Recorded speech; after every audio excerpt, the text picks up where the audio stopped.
Eu preciso começar dizendo uma coisa. O que mais me chamou a atenção nessa situação não foi apenas a fala em si, mas a tentativa de aproximar uma figura ligada ao governo do público evangélico justamente em um momento eleitoral. Na minha opinião, existe uma contradição que precisa ser discutida.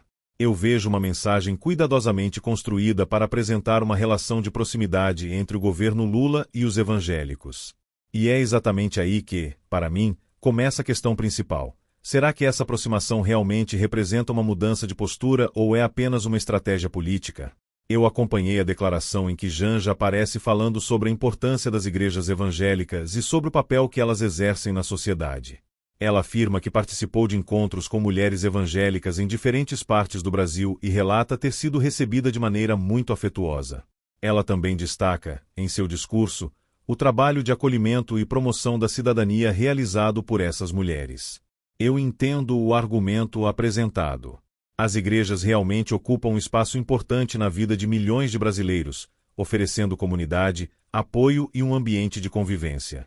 Mas, na minha opinião, existe uma diferença enorme entre reconhecer a importância dos evangélicos e conseguir construir uma relação de confiança com esse público. E é justamente essa diferença que me chama a atenção. Quando eu escuto a afirmação de que os valores de solidariedade e igualdade associados ao governo Lula seriam importantes referências para a fé cristã, eu interpreto isso como uma tentativa direta de estabelecer uma conexão entre as propostas políticas do governo e valores presentes no cristianismo. O problema, para mim, é que essa conexão não acontece automaticamente. Eu posso dizer que determinada política representa solidariedade. Posso dizer que determinada ação representa igualdade. Mas isso não significa necessariamente que todo cristão vai interpretar essas ideias da mesma maneira. E é aí que surge o debate. Eu também vejo outro ponto importante nessa fala. A afirmação de que Lula respeita a fé de cada brasileiro. Na minha interpretação, essa é uma das partes mais importantes do discurso, porque não se trata apenas de apresentar propostas. Trata-se de construir uma imagem de proximidade com um grupo religioso que possui enorme presença na sociedade brasileira. E eu não consigo ignorar o momento em que isso acontece. Há menos de 2 meses da eleição, surge um comitê voltado especificamente para aproximar evangélicos da candidatura de Lula. Na minha opinião, isso mostra que o eleitorado evangélico é visto como um segmento político extremamente relevante. E eu acho importante deixar claro, reconhecer essa estratégia não significa automaticamente dizer que todos os evangélicos pensam da mesma maneira. Muito pelo contrário.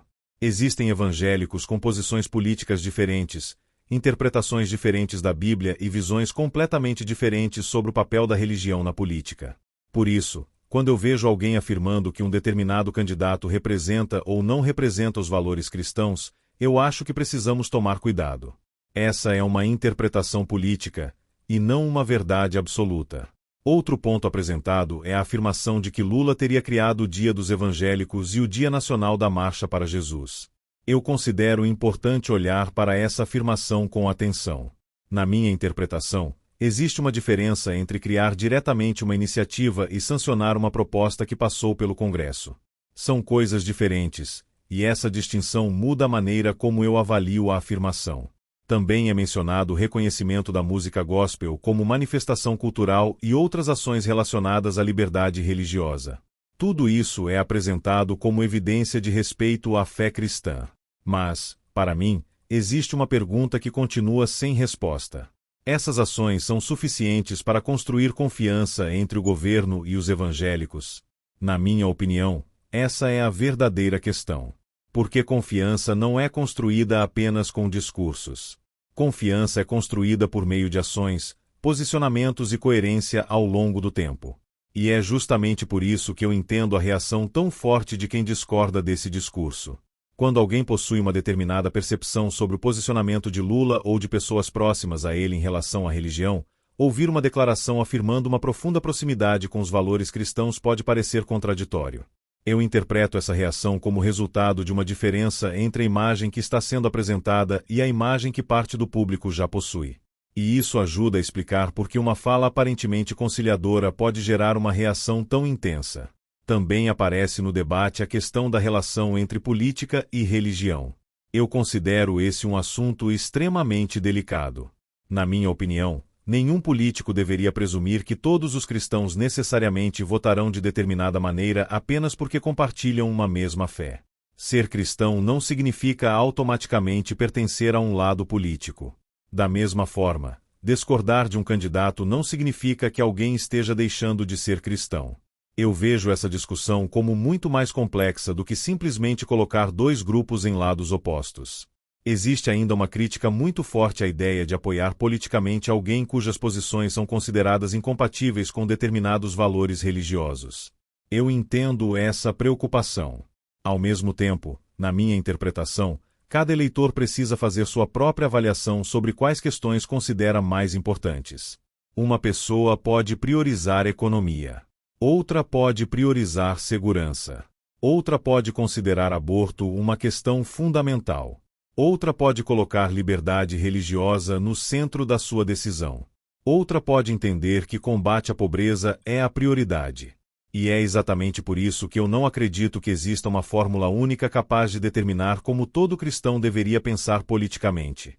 O que eu vejo nessa situação é uma disputa pela confiança de um grupo enorme da sociedade brasileira. E essa disputa não começou agora. A política brasileira há muito tempo tenta estabelecer uma relação com o eleitorado evangélico.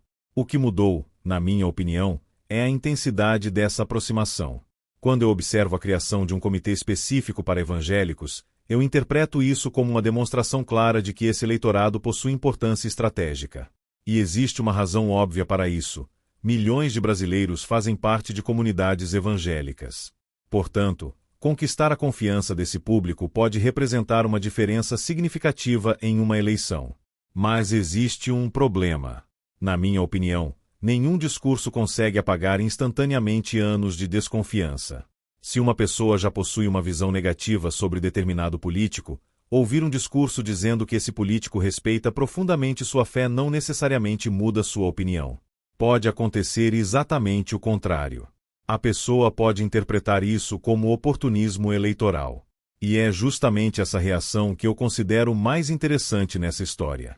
Porque, no fundo, a discussão não é apenas sobre religião. É sobre credibilidade. É sobre coerência. É sobre a distância entre aquilo que um político diz e aquilo que seus críticos acreditam que ele realmente representa.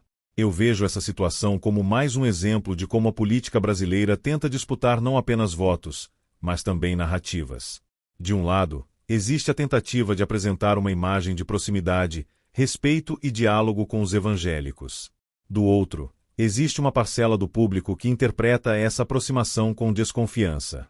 E eu acredito que essa contradição é justamente o ponto central de toda essa discussão.